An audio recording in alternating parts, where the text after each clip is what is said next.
Did you know that we have new short-term rental regulations in the Pinellas County? There's a new ordinance that came out in March of 2025, not too long ago. And together we're gonna go over that in this channel. My name is Bedoya. I'm a real estate agent and I focus on investment properties here in Pinellas County. I've had the opportunity of helping several clients set up, purchase, and buy their own Airbnbs. We've learned a lot together, and I use this channel to share some of that experience. Hopefully you find value in this video, because my intention is just to provide value and service, and in return God has been really helpful and has blessed my household with a great career per se. So I get to help you and get to help me if you want to use an agent. Either way, let's go ahead and take a look at this new ordinance that came out in March 2025, and I'm gonna go ahead and switch over to my screen. And before I do that, don't forget, like, subscribe. Do it now, please. If you're listening, pause, like, subscribe. It'll really help me. Thank you. Okay, March 26, 2025, Pinellas County Commission adopts short-term rental ordinance. So, the new program for unincorporated county promotes owner accountability, guest safety, and neighborhood prevention. Right there, I need to make a stop. That has been the main issue and concern. I remember in 2020, 2019, we had very few Airbnbs, and a lot of people were homeowners and they were taking really good care of their communities, of their homes. 2020 comes in, people start buying a bunch of Airbnbs, and you get you might be one of the investors. You bought a property, you hand that off to a property manager that maybe you think is doing a great job, and then you realize your neighbors hate you.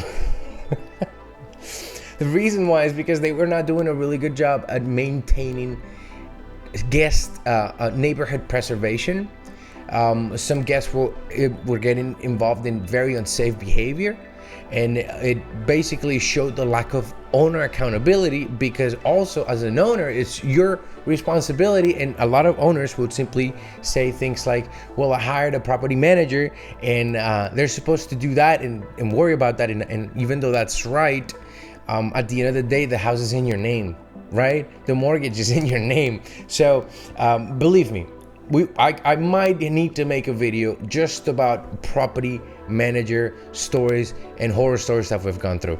Anyway, let's continue. Pinellas County Commissioners on Tuesday evening adopted a short-term rental ordinance that will bring greater accountability to short-term rental owners and operators in the unincorporated county and preserve the quality of life within residential neighborhoods. So I believe, and I might not be right on this one, but I believe that these new rules apply to unincorporated areas.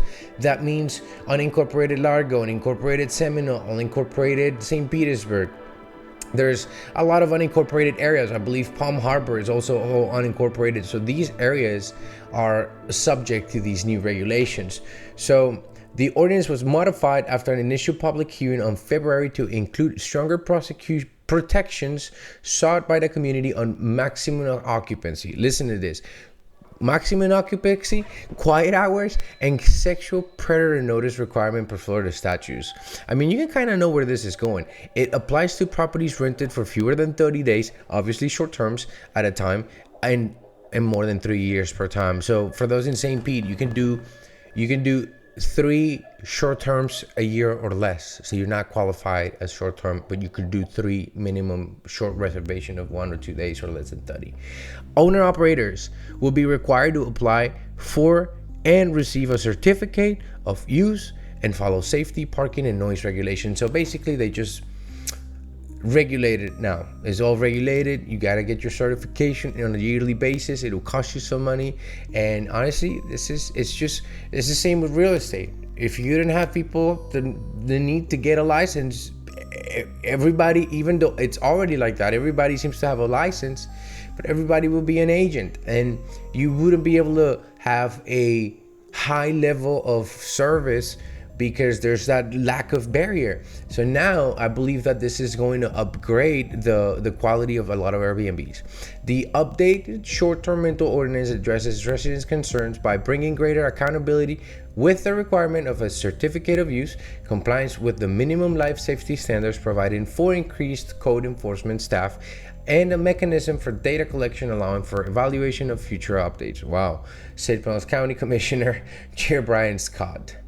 The ordinance is targeted to go into effect upon filing with the state and will be enforced by the Code Enforcement Division with support from the Building Division. An educational campaign will begin immediately, including the notification of approximately 2,200 short-term rentals in the unincorporated county.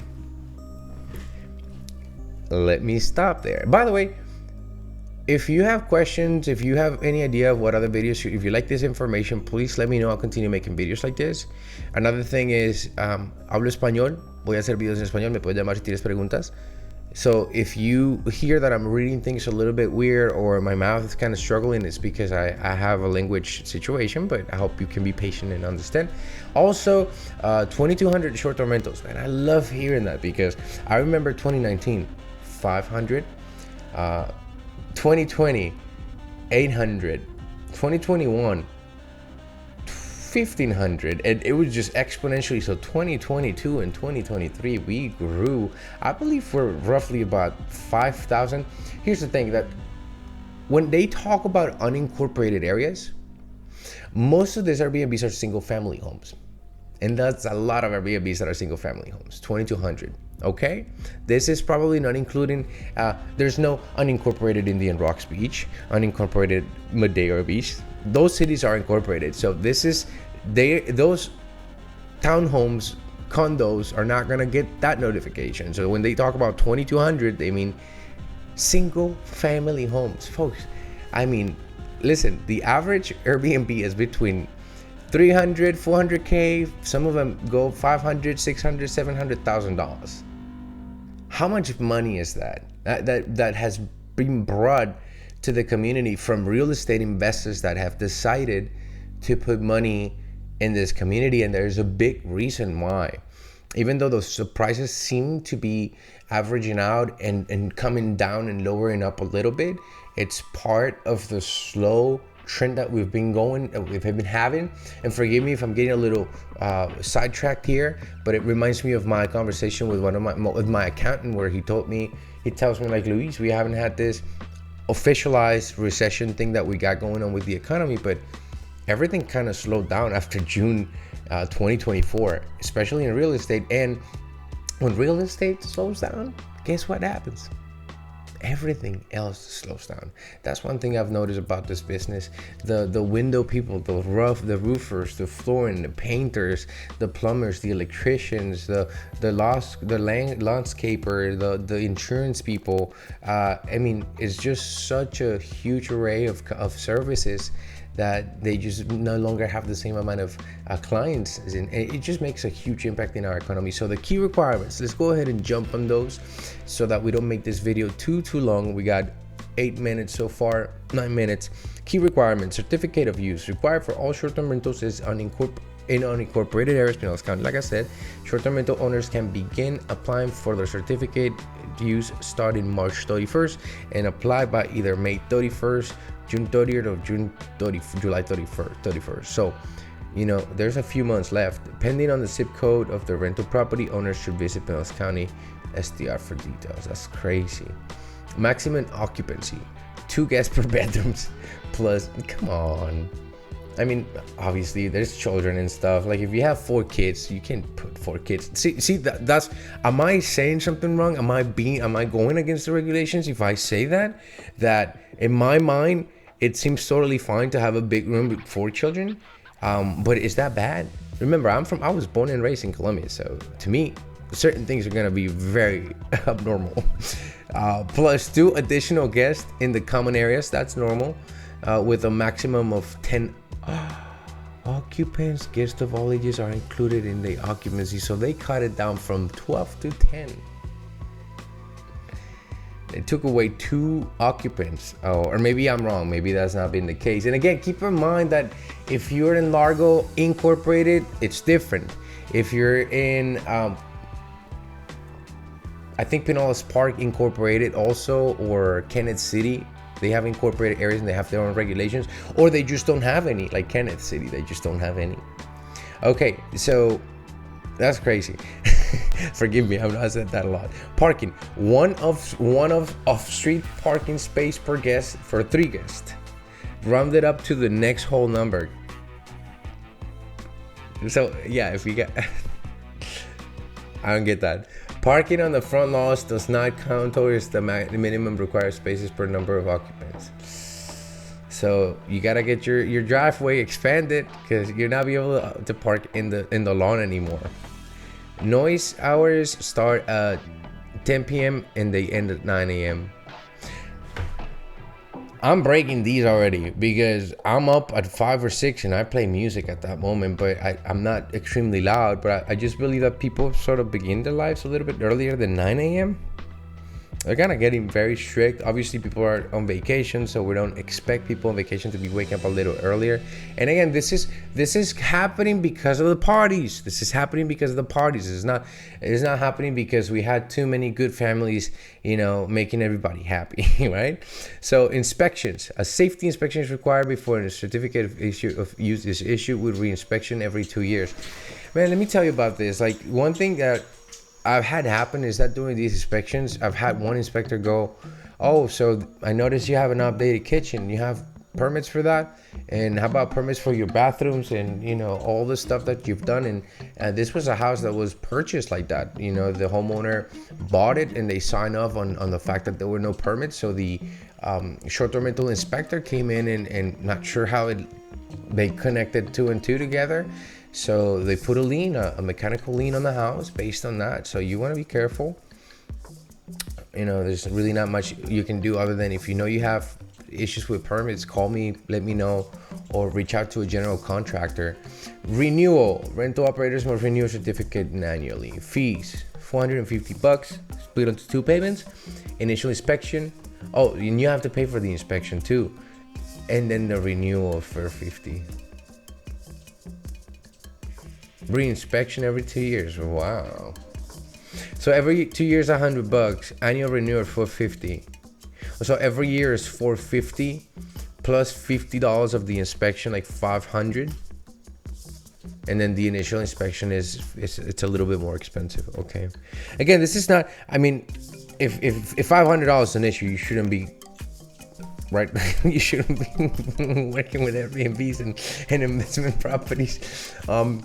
But I know that this takes away from your budget, and it just adds up and it just keeps eating away. But I mean, just a month for electrical bills on an Airbnb with a heated pool is like $700, $900. Okay, residents can report noise complaints to the county sheriff office at such number in the short-term rental hotline. What? We got a short-term rental hotline in Pinellas County. All other general short-term rental complaints can be submitted to the county's 24/7 short-term rental hotline. Are you kidding me? I had no idea that there's a new short-term rental hotline. That might be the title or the thing in this video, or the thumbnail. Short-term rental hotline. Did you know? Or online at pinellas.gov/STR complaint. Listen, I gotta do this. Now that we're sort of here for a little bit, I gotta do this. Luis Bedoya, 9 News. Hey, your boy was already interviewed by Bay 9 News. Luis Bedoya is a realtor in Pinellas County and a short-term rental owner. He says more people are buying rental properties in unincorporated areas because there are minimal regulations. I know this county is all about peace and quietness and just being able to enjoy our beaches. And I get it. Within the last 2 years, we've had such an increase of short-term rentals, especially in our hometowns and neighborhoods, not just the beach. Luis has cameras, noise alarms, and rules posted on his property to keep guests in check, and he encourages other short-term rental owners to do the same. Like, I talked to this guy for like 2 hours, and that's all they put there, like a 30-second clip, right? But my point through that interview was, we short-term rental aficionados need to get really serious about the treatment and the accountability, because it literally costs so much mayhem. Is that how you say mayhem? Here in Pinellas County, that, I mean, I had people personally despise me for doing what I do for a living. But believe me, when you look at it in 2 points, I've had families that come with their life savings thinking, hey, listen, I need your help so that I can purchase the right property. And that to me is incredibly important and valuable. And I believe that deserves the best quality of treatment and service. So some people don't look at it that way. And I have the the investors that are the kindest, sweetest people on earth. But because of the management of their Airbnb, they're in this predicament where, you know, it makes them look very bad in our community. So that's about it. Short-term rental operators must display key information inside the rentals, including emergency contacts, occupant limit regulations, compliance help. You know, one thing that they didn't require is for you to get those noise alarms, and that's one thing that I recommend. So let's finish the video here, folks.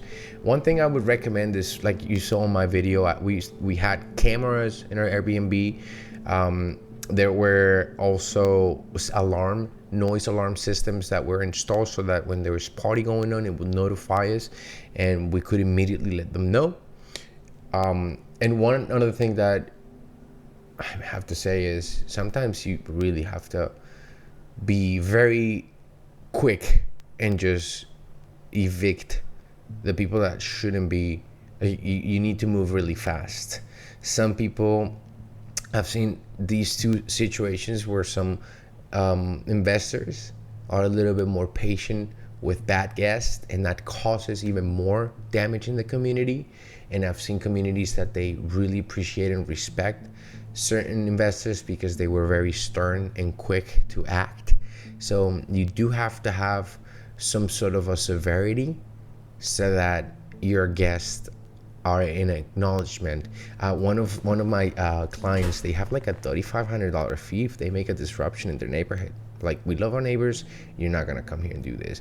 I've got Airbnbs that are in super expensive communities. We got Airbnbs all the way for up to $2 million, and these are neighborhoods where you can't play around, and you're not gonna let people come over and make a mess of your business and mess around with, right, $2, $3, $4, $5 million.